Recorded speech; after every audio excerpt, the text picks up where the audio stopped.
Put me in this... Open the door! Where is she? I'm sorry. There's no one here. They're all gone. Where's Ivy?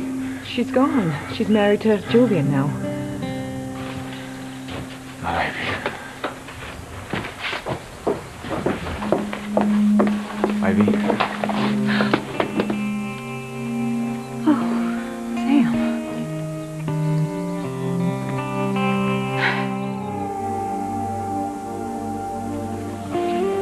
I'm sorry I startled you, Ivy. Mrs. Crane. You can call me Ivy, Sam. You used to. That was a different time. It was a different you and me, Mrs. Crane.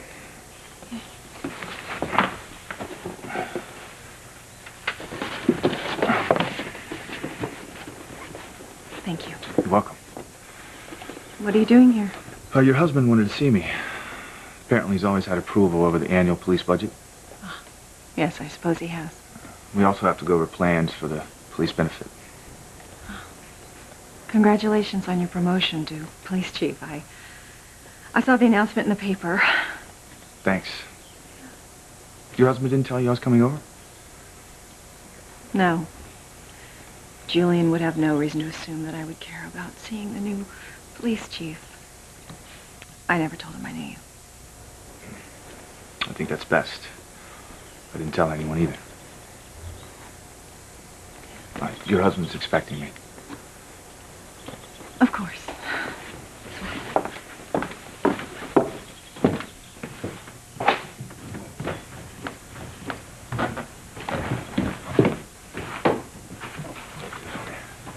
Sam Bennett.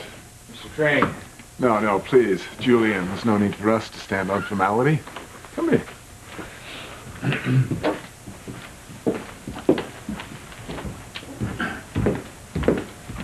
I think I told you I threw a lot of support your way when your name came up at the town council to sit, replace Chief Gallo. So you said. I see you've met the wife. Yes, we just met outside. Ivy, I'd ask you to join us, but I'm sure that you have more exciting things to do. Actually, I don't. I'd love to know what's in the annual police budget, and I am part of the benefit after all. You're not serious? Would my presence bother you, Chief Bennett? Of course not. Why should it? Good. Then I'll stay. I'm sure that you understand, Sam, that this meeting is merely a formality, that my aides will review the figures and get back to you. I take it that's how it's been done previously? Exactly. See no need to change a system that's always worked well for the town of Harmony. And your family? Yes. That goes without saying. And as far as the benefit, the Crane family will sponsor it again this year as they have in the past. I've got no problem with that. Oh, good. So, why don't you just give me the budget for my office and we can call it an early night. I'm sorry, Julian, but this year the police department wants some changes.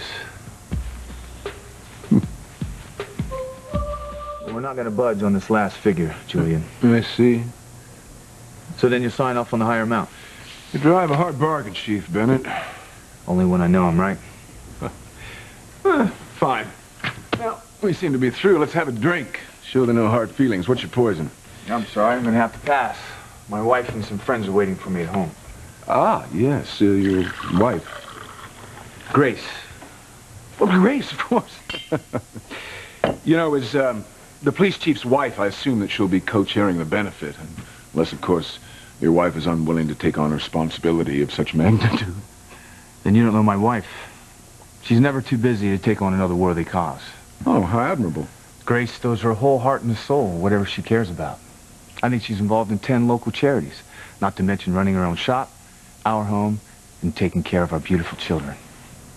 My word, a real superwoman. She's an extraordinary woman, and I can't imagine my life without her.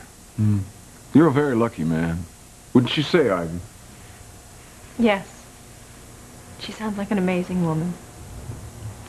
You see, Ivy's always the other co-chair of the benefit, but she's never been really very hands-on. I see. Well, I see we covered everything. Good day, Mrs. Crane. Goodbye, Chief Bennett. I'll see you out, Sam. Oh, Not the problem. I can see myself out. Take care.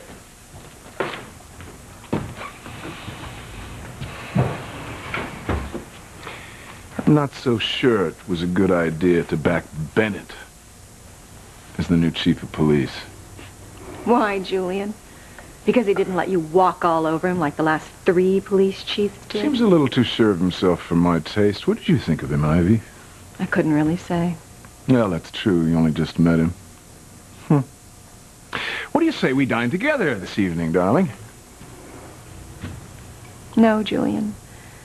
I think I'll have a tray in my room. I should have known better than to think you'd want to share even as much as a meal with me. You certainly don't share anything else.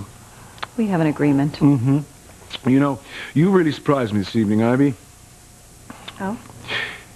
You've never once deigned to audit one of my tedious business meetings. Why did you break your cardinal rule and sit in on my session with Sam Bennett? Hi, gorgeous. Hey, Sam. Hey, Sam. I'm glad your meeting didn't take too long. I told you it wouldn't. Grace told me you were summoned to Mount Olympus tonight. Yeah, had a meeting with Julian Crane. TC, will you hand me that sugar bowl? Yeah. Looks like you're having problems with that knee, TC. Yeah. I should know better playing one-on-one with a young kid like Miguel. Is that what you were doing in Pilar's backyard? Yeah. You need to sit down. I'm fine, Eve. Oh, that reminds me. I brought home some dessert. Just what I need. Oh, it's my favorite pound cake. Sam, I'm never going to lose that last 5 pounds. Every week when I start my diet. Which is every Monday. Every Monday. Thanks a lot. Well, it's your fault. You always bring home something great. Last week you brought home those really fabulous, addictive, crispy donuts. I couldn't stop eating them. Sam, you are a bad influence. You know what some women would think if their husband was so thoughtful? That he was covering something up. They wouldn't say that if they were married to my Sam. Right, Sam? You don't have anything to hide from me, do you?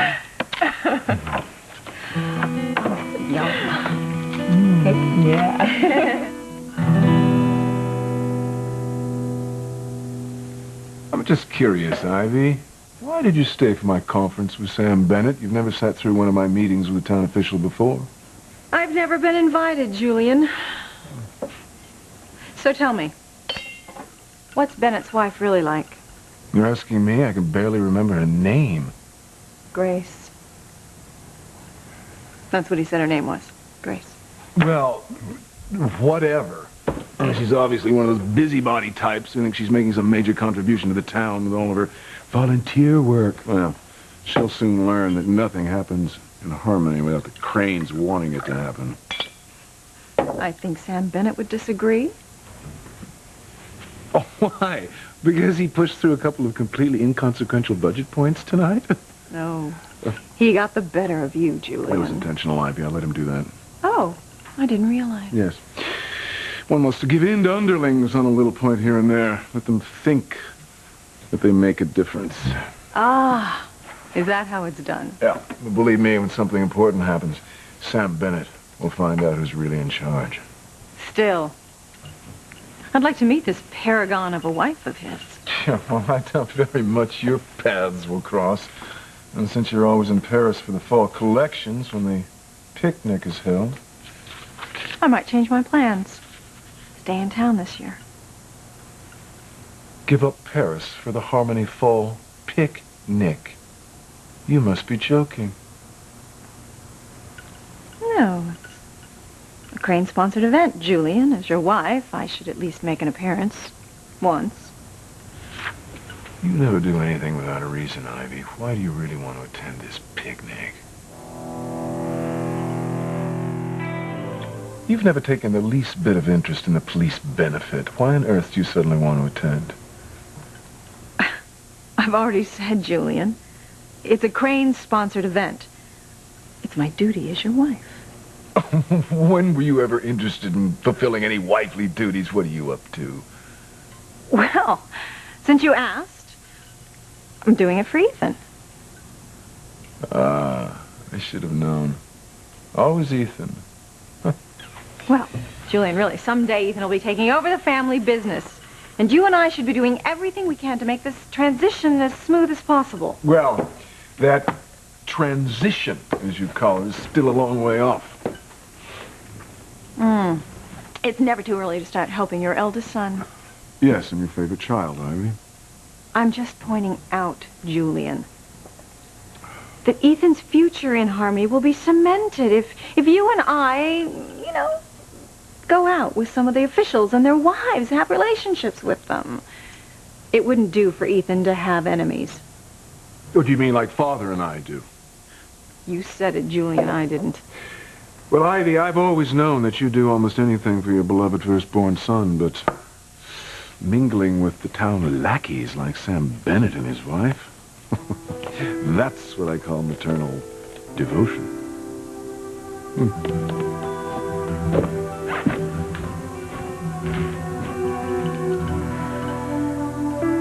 Don't skip a thing, Sam. I want to know every detail about your visit to the Crane Mansion. There's not much to tell, Grace. Well, what was it like? Big, expensive, And Mr. Crane, how did he act? like the man who thinks he owns this town. And Ivy Crane? Was Mrs. Ivy Crane there? Yes. Yeah, she was. I can't believe it. I didn't think she would be. Why do you say that? Oh, because we didn't expect to see her there. Yeah. Yeah, that's right, I did. Anyway, is she as beautiful in person as she is in her photographs? And what was she wearing? A black, something, I think. Sam, I wish this was a real police case. Then you would remember absolutely every single detail, no matter how tiny. Well, there's not much to report, Grace. I mean, it was pretty much run-of-the-mill meeting about the police budget and the fall picnic. I almost forgot about the fall picnic. What about it? Actually, they wanted to know if you're interested in being on the organizing committee. Me? Well, apparently it's tradition that the wife of the current police chief is co-chair. Grace, if you're too busy... Oh, no. Are you kidding? I'd love to do it. Oh, I am going to make this picnic the best that Harmony has ever seen. I mean, after all, it is your first year as chief of police. How did I know you'd jump in with both feet? So who's the other co-chair? Mrs. Crane. Oh, my gosh. Can't you just see it? Me and Ivy Crane. Oh, I'll be a nervous wreck around her. You'll shine, like you do with everyone that you meet. I wouldn't worry about it too much. Mrs. Crane never is very interested in these things. In fact, I don't think she's ever attended the annual picnic, which means you're going to have a lot of work on your hands. Oh, I don't mind. It'll be fun. Okay. I'm going to go check on the girls. Okay. Oh, Jessica's not home yet, so give Kay a kiss goodnight for me, okay?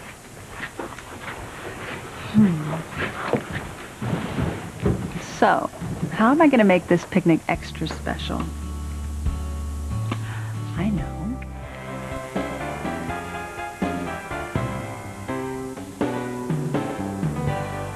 When the sun goes down and the sky turns golden, your lips are for kissing, your hand is for holding. Why are you playing that song? Oh, I'm already planning on how I can make this year's picnic different. I thought we'd use some old songs and the new stuff. Besides, this is one of my favorite songs. Really? I never realized. Yeah. One of my earliest memories is when you and I had a date after you rescued me from the fire. I was meeting you at that little Italian restaurant in Boston. When you walked in, this song was playing, and you didn't see me. So I just sat there and watched you for a while, listening to it. It's like you were transported. Remember that? No.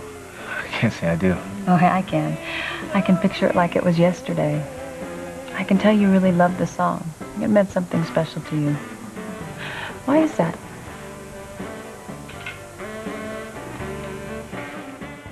Well, I like new music.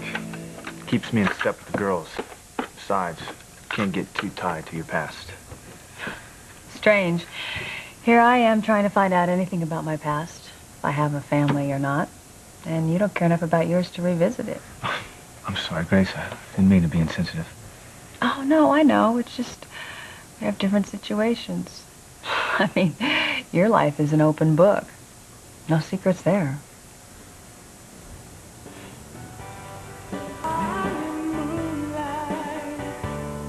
While the night ticks away, if my wishes were granted, right here we would stay. You make love easy.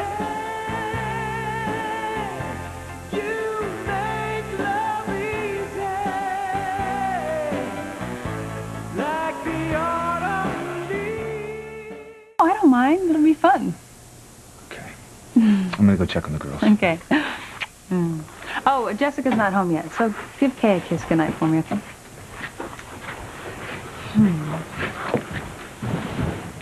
So, how am I going to make this picnic extra special?